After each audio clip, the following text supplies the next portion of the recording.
What's going on, operators, and welcome back to the channel. 0.3 Winds of War, the PvP-focused update for Gray Zone Warfare, is getting closer and closer.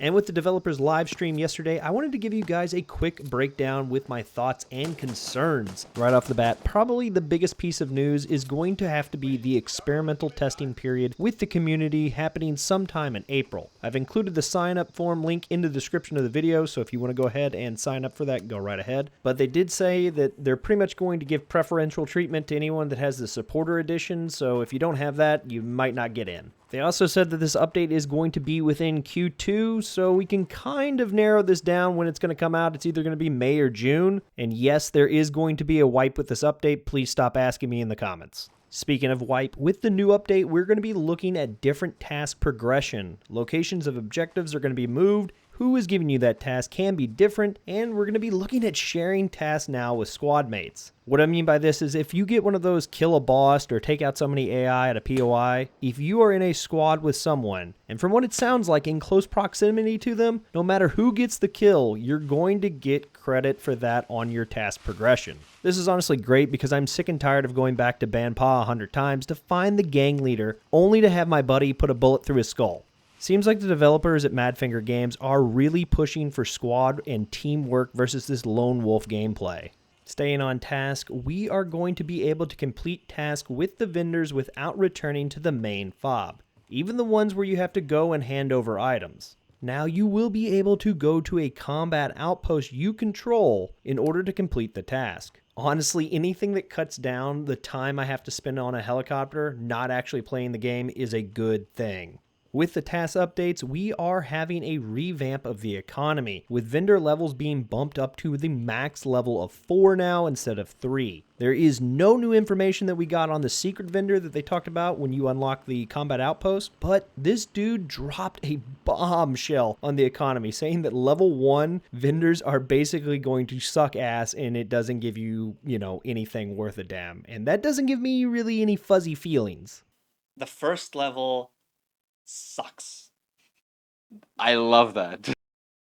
Although he also did say that we're going to spend a lot less time in the starter town for tasks, which is awesome because right now you spend astronomically too much time in it. I hate when I get new friends that want to play this game with me and I have to go back into the starter town and run around with them for 5 hours. Sounds like it's being cut down drastically and we're going to be able to go out and explore the big world, which is honestly what people want to do in this game anyhow. Weapons and gear are no longer going to take damage when you die or go into a coma, but they will take damage from, just general use or being actually shot. Personally, I'd rather see it in reverse. Firearms in real life don't break down very rapidly unless you're doing some demo ranch shit. And yeah, I think you should be punished for dying. However, you are going to have 2 new options for repairing your gear. One of them is going to be the addition of these repair kits that are going to be lootable items. And the other one's going to be a Tarkov style repair with vendors, which locks that item up for a certain amount of time. I don't know which one's going to be better. I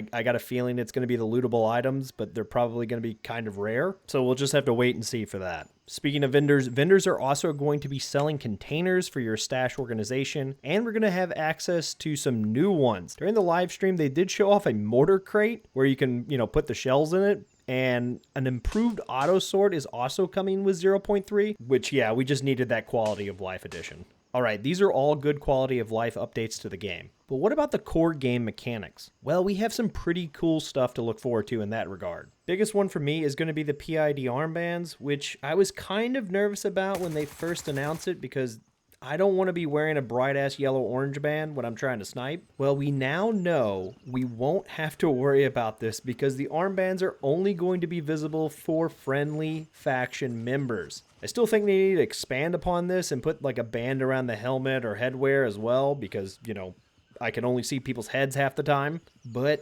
anything that is going to help me identify friend from foe and not get killed while I'm trying to check the map is a welcomed addition. Certain calibers and rounds are getting a buff as well. Sounds like it's going to be snipers and shotguns as the main focus. This is good because I'm sick and tired of having to use just an AK or an M4 to get a PvP kill. And don't tell me that shotguns with slugs are good either. They suck. They showcase the ability to shoot out lights around the map, and I mean, yeah, that's cool. I mean, I don't see myself actually doing this ever. Why am I going to do a bunch of shooting and give away my position to other players? I guess you could say it's going to make it darker, but most PvP players, I bet, just turn their contrast all the way up so they can see at night without images. Maybe in the PvE it could be useful. I know the AI kind of acts a little bit differently at night, but it's so hit or miss with the AI here. I don't think you're going to turn into Sam Fisher for shooting out a couple lights.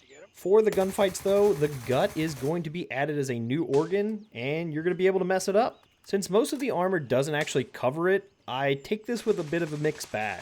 On one hand, I'm all for it. On the other hand, I'm like, fuck, armor is already worthless 90% of the time in PvP engagements. We'll just have to wait and see how this one plays out. I don't want to make too much of a judgment on it. I think just adding organs is good, but I don't know how it's going to be implemented and balanced, so we'll see. All right, the last thing I want to talk about is the combat zones. They gave us so much more information about it, and I made a Reddit post about it, and I'm just going to leave you with the footage that I did for that. There's a ton of other stuff in this release, but I want to get this out here, and I don't want to make an hour-long video. It's already midnight, and I'm tired, so I'm going to leave you with that. I appreciate you guys watching, and I'll see you in the next one.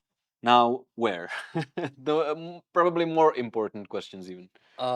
Basically, the center of the combat zone is in the middle of the line, connecting the two actors that created that zone. So between the attacker and the attacked guy, the combat zone will be created. All right, guys, you heard it there first. That is from the developers over there at Madfinger Game as far as the development for the 0.3 release here in Gray Zone Warfare. Now, it's talking about the combat zones and how they're going to be set up. I'm going to tell you why that's a really, really bad idea, at least the way he said it. And I just want to make sure that I get this out here, kind of bring some awareness, because if this is the way they're going to implement it, it's going to break PvP completely. So what they said is, if you have an aggressor, and I'm going to go ahead and make this blue, is blue.